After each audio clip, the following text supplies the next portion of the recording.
no se puede entender la eficiencia energética desde una visión, yo iba a decir, ideológica o política o partidista, o desde un punto de vista de, no, es que esto es el programa que tenemos. No. La eficiencia energética es yo prefiero hablar ya de alta eficiencia energética, es el cambio de modelo energético que se está produciendo ya en todo el mundo. En todo el mundo. Otra cosa es que aquí no se diga, los medios no lo digan, pero si en Estados Unidos hay ya 1 millón de hogares con autoconsumo y balance neto, 1 millón de hogares, no sé qué estamos haciendo en este país, ¿no? Pero para entender lo que pasa en este país, en nuestro país, yo quiero daros unos datos objetivos antes de entrar al tema de las directivas europeas. Y voy a dar unos datos oficiales para que veáis cuál es el problema realmente, el primer problema energético de nuestro país. En el informe de Red Eléctrica del año 2015, el dato que da de la demanda eléctrica en el año 2015 es que la demanda eléctrica en el año 2015 estuvo al nivel del año 2006. Es decir, se consumió la electricidad que se consumía en el año 2006. Y que en el sistema eléctrico hay 2,6 veces de potencia instalada de más que la demanda máxima en punta. Es decir, hay 106.000 megavatios instalados y la demanda máxima son 40.000 megavatios. Es decir, hay 2,6 veces de potencia instalada ociosa o infrautilizada. Estos datos tienen una correlación con otro dato que podéis ver en el Boletín Oficial del Estado. El Boletín Oficial del Estado, la Ley 18/2014, en la que habla de cómo se va a retribuir el sistema gasista, es decir, a través de los peajes, automáticamente, pero describe fenomenalmente lo que en el propio BOE está escrito, define como déficit estructural del sistema gasista. Lo que viene a decir es que hay una bajada de la demanda en el consumo de gas prácticamente desde el año 2007 que llega a decir que hasta el año 2020 no se recuperará la demanda de gas que había en el año 2008. Coincide con otro dato del Real Decreto Ley 13/2012, 2 años antes, que paralizó todas las inversiones que se estaban haciendo en infraestructuras gasistas, porque en el preámbulo se decía que en el año 2012 el consumo de gas era el mismo que el del año 2005 y que había ya un déficit en el sistema gasista que había que cortar. Y la manera de cortarlo era paralización de todas las inversiones que se estaban haciendo en infraestructuras gasistas. No se hizo, porque ahí tenéis Castor, que se hizo, se acabó, y cómo acabó. Y ahora se quieren seguir haciendo más infraestructuras gasistas en Doñana y en Menorca, hace poco estuve, quieren gasificar una isla, en fin. Y lo que está pasando es que hay una sobrecapacidad del sistema gasista, fundamentalmente del sistema gasista, que para que sea rentable ese sistema gasista, con unas centrales de ciclo combinado de gas que están funcionando al 12% de su capacidad, según el informe de Red Eléctrica, eso en cualquier empresa eso sería ruina, quiebra automática. Aquí lo estamos sosteniendo los consumidores a través de estas leyes que he citado, que más o menos vienen a decir que cualquier déficit del sistema eléctrico o del sistema gasista automáticamente se pasa a los peajes, se pasa a los consumidores. ¿Qué ocurre? Que toda la reforma energética está basada sobre un modelo basado en el consumo y en la facturación a los clientes. Es decir, para sostener todas estas infraestructuras que no son rentables porque una gran parte están infrautilizadas, hay que mantener un precio de la energía alto en el mercado mayorista. Para que ese precio alto en el mercado mayorista repercuta en unos ingresos para las eléctricas que sostengan toda esa oferta ociosa o toda esa sobrecapacidad del sistema. Es decir, tenemos que soportar un modelo energético que nos invita a consumir, que penaliza las renovables, porque las renovables, como sabéis, aunque no lo dicen los medios de comunicación, las renovables en el mercado mayorista reducen el precio de la energía. Y ahí están los informes de APA, que para mí sería lectura obligatoria en los institutos, ya no para los políticos, que no leen. En los institutos, el informe de APA. Las energías renovables reducen el precio de la energía. ¿Por qué no se hacen energías renovables? Porque si se reduce el precio de la energía, los ingresos del sistema eléctrico se reducen. Con lo cual, estamos obligados, por esa situación de la sobrecapacidad de un sistema de oferta que no es rentable, a cambiar hacia un otro modelo. El otro modelo es el modelo basado en el ahorro de energía. Lo racional en economía no es consumir más, es consumir menos. Es ahorrar menos. Ahorrar más energía y ser más eficientes. Sostener un modelo como el actual no es realista económicamente porque, como ya lo dicen todo el mundo, es el más caro de Europa y porque está llevando a una situación absolutamente surrealista. En España, el año pasado, 2015, hemos batido el récord en importaciones de petróleo. O sea, en España, en el año 2015, se importó más petróleo que nunca en toda la historia de nuestro país, lo cual es alucinante. Y somos el primer importador y reexportador de gas natural licuado del mundo, no de Europa, del mundo entero. Y sin embargo, la inversión renovable se ha hundido. Desde el decreto de moratoria del año 2012, la inversión renovable se ha hundido. Con lo cual, tenemos un modelo energético que nos lleva con toda seguridad a una crisis energética, que no lo será a lo mejor porque lo pagaremos los consumidores en el recibo del gas y en el recibo de la luz, enterándonos alguna vez y sin enterarnos la mayor parte de las veces. Por lo tanto, el propio análisis de la demanda energética que he pretendido hacer nos lleva a la necesidad de un cambio de modelo hacia un modelo basado en el ahorro energético. Ese modelo es el de la generación distribuida y sobre todo un modelo que facilite promueva la autonomía del consumidor como generador, consumidor y parte activa en la gestión de la demanda. Este modelo del que yo hablo tantas veces y en la página web mía lo podéis ver, está perfectamente descrito y definido en las directivas europeas de renovables, de eficiencia energética y de eficiencia energética de edificios. Yo siempre en estas intervenciones pues me gusta leer esos artículos, sobre todo porque como hay responsables municipales, todo esto va dirigido sobre todo a los ayuntamientos, porque los ayuntamientos tienen competencias que no ejercen en energía, que es la parte del urbanismo en la que afecta al uso de la energía. Nunca en el urbanismo nunca se ha tenido en cuenta la energía, ni los arquitectos a la hora de hacer los edificios, así nos ha ido. Y ahora la energía tiene que formar parte del diseño de las ciudades, del diseño de los planes de ordenación municipal, de las ordenanzas municipales y del concepto de edificio. Y si eso no lo hace el Estado o no lo hace las autoridades regionales, no os preocupéis, el ayuntamiento tiene competencias para hacerlo, si quiere. Y la guía está hace 2 años, en mi página web podéis ver un documento que se llama El autoconsumo, hilo conductor de las directivas europeas, donde describo esto. Y a finales de este mes vamos a subir otro documento que se llama El autoconsumo es el paradigma de las ciudades sostenibles. Todo esto que estoy diciendo ahí lo vais a tener en mi página. Pero yo voy a remitirme a los artículos. La directiva de renovables del año 2009 dice en su artículo 13 y artículo 16 que los gobiernos deberán de promover la instalación de renovables en los tejados de los edificios y en los tejados de las viviendas. Y luego dice en el artículo 16 que a la hora de establecer tarifas o tasas a las energías renovables deberán de contemplar los beneficios que las renovables aportan a la red. Evidentemente el Estado no reconoce esos beneficios. No hay ni una sola norma jurídica en nuestro ordenamiento jurídico que reconozca las externalidades positivas de las renovables. No lo encontraréis, no lo hay. Ni el anterior gobierno del PSOE ni el actual gobierno del PP han querido trasladar al ordenamiento jurídico que las renovables producen beneficios.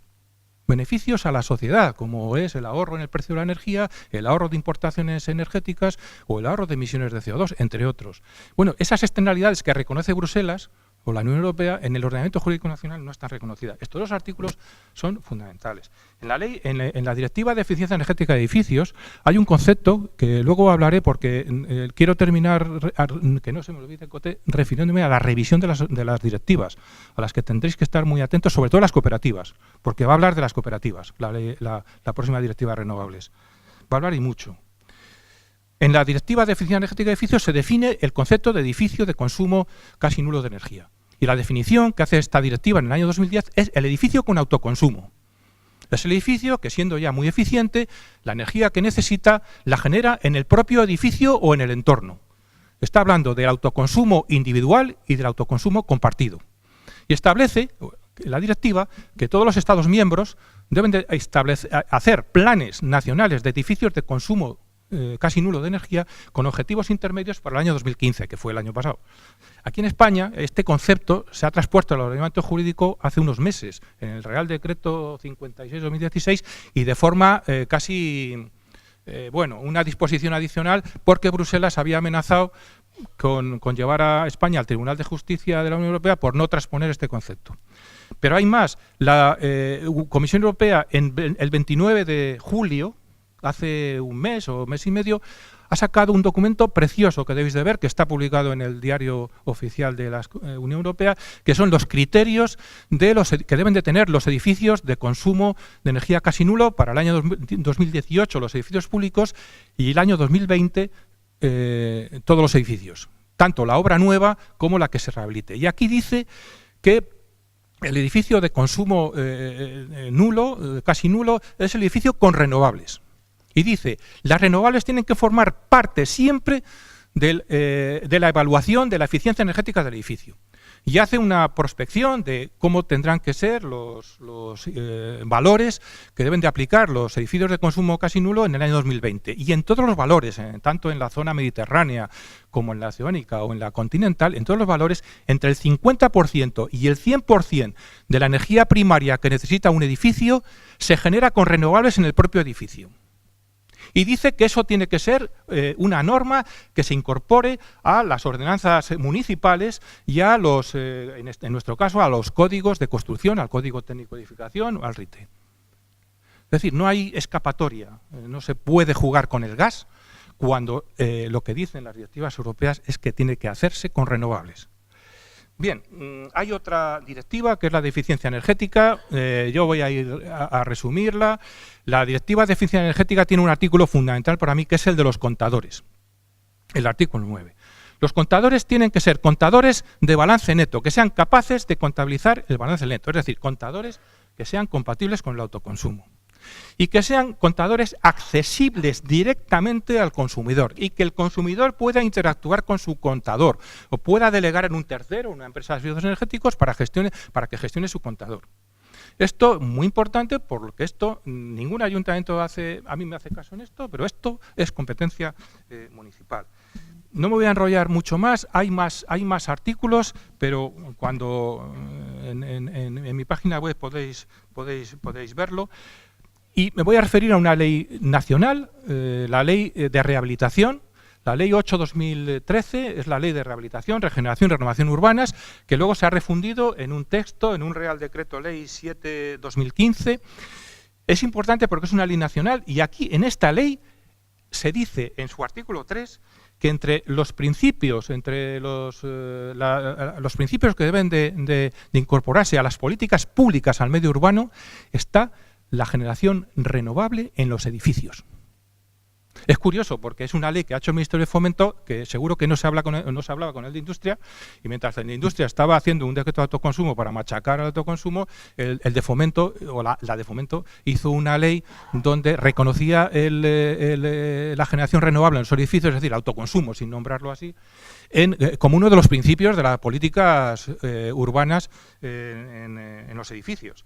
Y esta ley es muy importante, yo solo voy a citar el artículo 24 y la disposición transitoria segunda. El artículo 24, perdóname que es que no veo, pero no veo. Creo que es el artículo 24. Y el artículo 24 lo que dice está facilitando las inversiones o actuaciones de eficiencia energética en la rehabilitación de los edificios, dando incrementos de edificabilidad o favoreciendo la ocupación de espacios cuando se trate de actuaciones que van a tener un impacto en la reducción de hasta un 30% en los consumos de energía, sobre todo para calefacción y refrigeración. Es decir, tenemos una ley que muchas comunidades autónomas han recurrido al Constitucional, la de Madrid, principalmente, y me decían, nosotros vamos a recurrir a esta ley porque atenta contra las competencias que tenemos. Hombre, no seáis cafres. Hacer un decreto de la comunidad donde copiáis las cosas buenas de esa ley a la normativa autonómica, pero no paralicéis, sobre todo al inversor, a la persona que quiere invertir en eficiencia energética, no le jodáis. Pero tenemos una ley que está favoreciendo las inversiones en eficiencia energética. Y luego la parte principal para los ayuntamientos, la certificación energética de edificios. Una de las cosas que va a hacer en la revisión de la directiva de eficiencia energética de edificios es darle más poder al certificado de eficiencia energética del edificio. Y que si alguien quiere ayudas públicas o alguien quiere incentivos públicos, tiene que tener una certificación energética como Dios manda. Y en la disposición transitoria segunda, cuando se habla de los certificados energéticos, evidentemente la mayor responsabilidad de la certificación energética se la pasa a la comunidad autónoma, que es quien tiene que llevar el registro, quien tiene que inspeccionar si esas certificaciones, esos certificados están bien hechos, quien tiene la potestad de abrir expedientes de infracción, expedientes sancionadores, pero cuando dice qué edificios están sujetos a la obligatoriedad de tener la certificación energética, dice los que tengan más de 50 años de antigüedad, aquellos que soliciten ayudas públicas y los que las comunidades autónomas o los ayuntamientos determinen. Los ayuntamientos tienen competencias en certificación energética de edificios que no están aplicando y, sobre todo, no se está vigilando la fiabilidad de esas certificaciones energéticas. Yo estuve hace poco en el IDAE y en el IDAE están aprovechando las ayudas del PARER para exigir que el que pida ayudas al PARER, a los planes de rehabilitación, que tienen que presentar una certificación energética bien hecha. Y se han dado cuenta de que la mayoría de las certificaciones que les presentan están mal hechas y las tienen que corregir. Y aquí sí que, de verdad, tanto las comunidades autónomas, pero sobre todo los ayuntamientos, tienen una gran capacidad de actuación con respecto a la eficiencia energética de edificios. Bien, voy a ir terminando hablando de la revisión de las directivas. Se están revisando las 3 directivas, la de renovables, la de eficiencia energética de edificios y la de eficiencia energética, y con los criterios de eficiencia energética que se pueden leer en la comunicación sobre la Unión de la Energía. La Unión de la Energía tiene 2 partes, una buena y otra mala. Yo solo hablo de la buena, la mala es la del gas. La del gas, que Europa quiere seguir consumiendo gas ruso a toda pastilla. Y si no es ruso, de Azerbaiyán.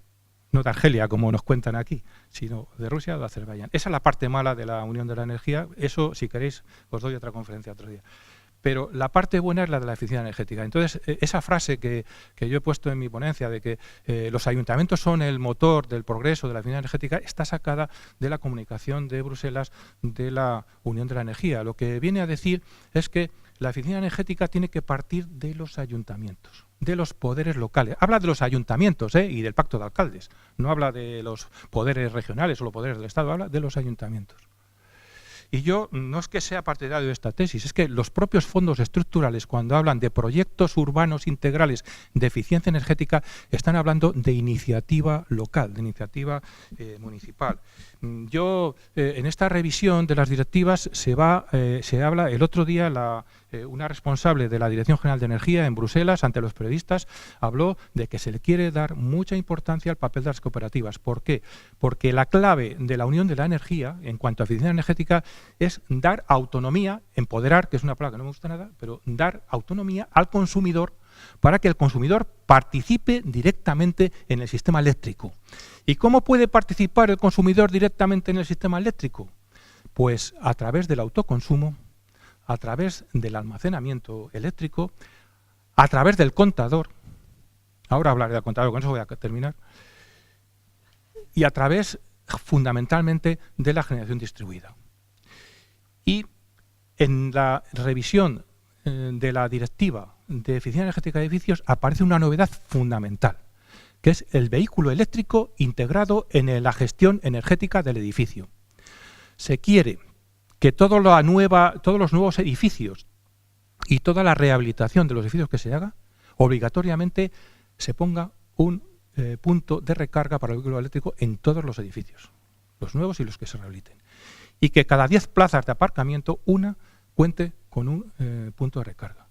Pero esto es fundamental entendiéndolo desde el punto de vista de que se integra el vehículo eléctrico en la gestión energética del edificio. Se quiere que, junto con el autoconsumo individual y compartido, el contador inteligente de balance neto, esté la batería del coche eléctrico, como un elemento más de la gestión energética del edificio. Esto va a aparecer en la revisión de las directivas. Esto es una gran oportunidad para muchas empresas, pero es una gran oportunidad para también las cooperativas. Hablaba este cargo de la Comisión Europea de que se quiere que uno de los instrumentos para que el consumidor participe en el sistema eléctrico también van a ser las cooperativas de consumidores. Con lo cual, estar atentos porque esta va a ser una magnífica novedad. Y yo ya termino. Creo que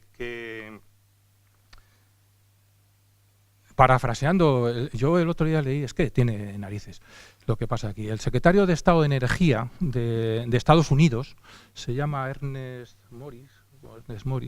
El otro día decía una frase, la leí en un artículo que me encantó. Él hacía un análisis de que hay 4 tecnologías en Estados Unidos que están barriendo, vamos, están disparadas. La eólica en tierra, la fotovoltaica en grandes instalaciones fotovoltaicas, la fotovoltaica distribuida y el vehículo eléctrico. Estas 4 tecnologías en Estados Unidos están maduras ya. Entonces decía Ernest Moniz, el secretario de Estado de Energía de Estados Unidos, decía, lo que antes decíamos que iba a madurar dentro de 10 o 15 años, cuando ahora miramos a nuestro alrededor, está pasando, que es la revolución de las energías limpias. Y yo cuando leía esta frase, dije, bueno, pues hay un bobo en el Ministerio de Industria que ha dicho que las energías renovables en España tardarán todavía 15 años en madurar y que mientras tanto la energía de transición es el gas. Estos argumentos hay que combatirlos, os lo digo sinceramente, porque esto lo único que supone es a los 15 años de atrás, a la década perdida que llevamos, añadir otros 15 años más de retraso. Y sea quien sea el ministro, me da igual, o el gobierno que sea, es que me da igual. Persistir en estos argumentos es condenar a los consumidores españoles a pagar una factura muy elevada a una empresa que se llama Sonatrach, a los argelinos. Y eso no es racional desde el punto de vista del consumo, desde el punto de vista de la economía, etcétera, etcétera. La revolución de las energías limpias está pasando ya, está pasando. Y luego, la última parte, hay que exigir el cumplimiento de las directivas europeas. Yo es mi discurso desde hace 6 o 8 años, no he tenido éxito, pero seguiré dando ese discurso hasta que me muera. Creo que hay que exigir el cumplimiento de las directivas, porque lo que yo os he narrado ahora de lo que dicen las directivas no son leyes europeas, son nuevos derechos de ciudadanía, que hoy por hoy no están reconocidos en las leyes españolas, pero sí reconocidas en las directivas europeas, en las leyes europeas. Y los poderes públicos del Estado, que son el judicial, el legislativo y el ejecutivo, están obligados también a cumplir las leyes europeas. Ahí tenéis el caso de las hipotecas, o de la ley hipotecaria, perdón. Bueno, pues esto pasa también con la energía. Estas cosas que yo os he leído son derechos de ciudadanía. Y acabo con el tema del municipal. ¿Por qué si el ayuntamiento, cuando da una licencia municipal, puede decir cómo es el color de los ladrillos, cómo tienen que ser las ventanas, cómo tienen que ser las puertas, de qué color tienen que ser las tejas? ¿Por qué no dice nada de cómo tiene que ser la calefacción, cómo tiene que ser la refrigeración, de cómo tienen que ser los aislantes y de dónde tiene que estar situado el contador? ¿Y qué funciones debe de cumplir ese contador para facilitar al consumidor la gestión energética?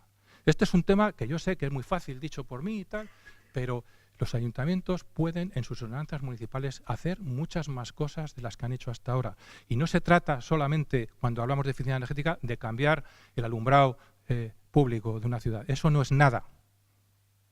Sé que habrá alguien que me diga, no, con eso ahorramos 200.000 euros. Vale, no es nada. Lo que hay que hacer es una estrategia urbana integral de eficiencia energética, porque eso realmente es lo que favorecerá el futuro de la habitabilidad de las ciudades. Perdonad que me haya extendido y muchas gracias.